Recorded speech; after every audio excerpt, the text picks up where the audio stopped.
find the z-score for x equals to 80. So I'm going to take x equals to 80 and convert that into z, assuming that it's from a population where the mean is 100 and the standard deviation is 10.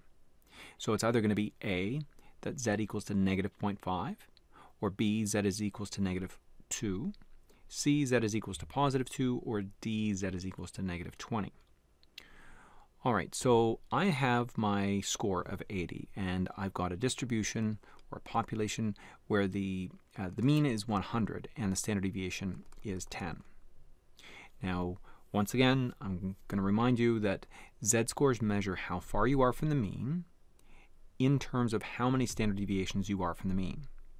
Now, a negative z-score, like we see here in A or B or D, they're all negative. That tells me that my score is below the mean.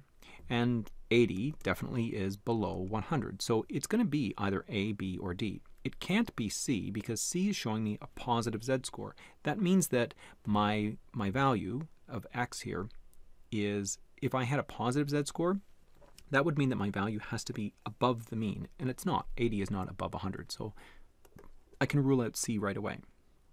But the question is, how many standard deviations am I behind the mean? So we can look at it like this. We could say that 80 is 2 tenths below 100. So my answer is going to be this one here. The answer is going to be B. But we can also just use the Z formula because we have an X score. We're trying to convert it to Z. So that's what the Z-score formula does.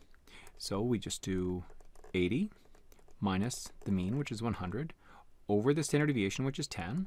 This gives me negative 20 over 10. Don't forget that negative, because 80 minus 100 is negative 20.